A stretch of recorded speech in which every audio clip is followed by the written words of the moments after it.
Hello and welcome to All Talks. I'm Suhail Chagla and today I'm joined by Kaushik Dani. Hi. He's a fund manager at Abans Investment Managers and he manages equities specifically. Kaushik, welcome to the show. Thank you. And how do you feel today? You've joined CafeAlt Conference. How do you like the event? So I think the conference has been pretty vibrant. In fact, I am enjoying this conference since morning. It's good to meet a lot of Yes. MFDs and also caught up with some of my fund manager colleagues. So overall, it's a very nice experience. All right. So I'll get started with the questions. Yeah. My first question is related to strategies, specifically PMS strategies. Okay. Now, there have been lots of themes and strategies in PMS, and there have been a lot of exciting themes and strategies like small caps, new economy, global equities. But what strategies or themes do you see dominating the next few years in PMS? Surely. See, basically, it always depends from time to time on which particular market intervals, which particular segment looks attractive. For example, if markets are pretty overvalued, then from there on for next couple of years, large caps become much more a reasonable sort of strategy. If you are totally oversold, that small caps and mid caps generally generate a larger returns. I think it's historically proven over longer period of time frames. Let's say if we go over 10 years, 15 years, the mid caps and small cap strategies give a little bit of more returns on a CAGR basis over the large cap strategies. But frankly, those higher returns also carry with them higher risks. Right. So it's very important for an investor, especially an investor who is not a professional sort of guy or who is well versed with the markets, to go for a balanced approach. On a holistic basis, I would always suggest a multi-cap strategy or a flexi-cap strategy, which covers a bit of everything, whether it is large caps, mid caps, or small caps.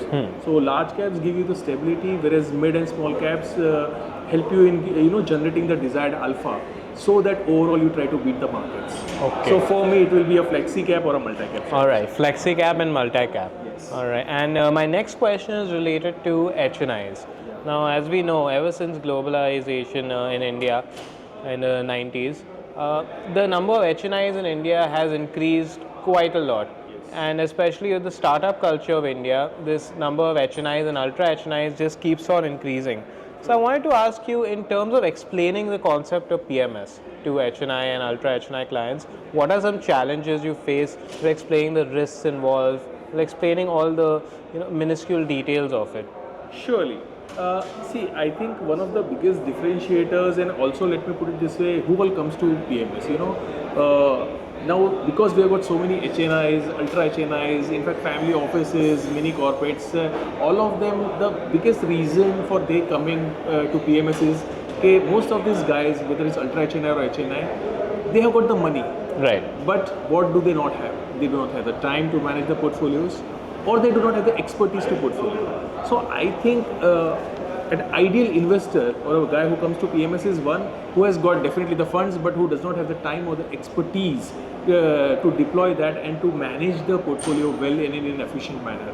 So that's one thing all the HNIs and ultra HNI investors should know. The biggest challenge that I face, or that usually people would face, is many times people talk about, all the investors, they talk about long term, but they act short term. Right. So if the going is good, people don't mind speaking about the long term. But let's say one bad year, or couple of quarters of underperformance because of challenging macros or economic stuff, then they start thinking short term and they start worrying about what will happen to the immediate performance. So all I can say is, I love to quote the Warren Buffett quote, which says that markets in the short term is a voting machine. Only in the long run it becomes a weighing machine. Okay. So that would be my suggestion. Do not focus on the short term. I think one has to focus on the long term returns. Also, one needs to focus on the risk adjusted returns.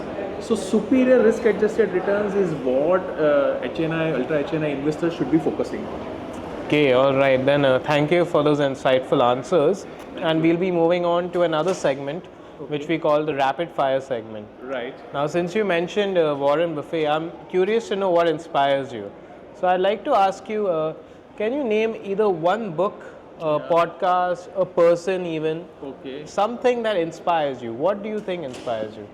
So basically, after I graduated, my career into stock markets came by, reading books of Benjamin Graham to begin with, and then, of course, many other people came, and even Warren Buffett's book.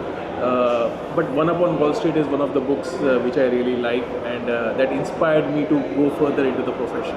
Okay, all right. So there we have our answer. And my next question is regarding phrases used in the industry. Now, we all have jargon in each industry. I wanted to ask you, what jargon do you think is overused in the industry? So especially into the investing world, what has happened? There are several investment styles and philosophies. Like some prefer investment style of which is a growth. One will have a tilt of value. But just to play on the safer side in the industry, what is very much overused and sometimes misused also is the phrase called as GARP.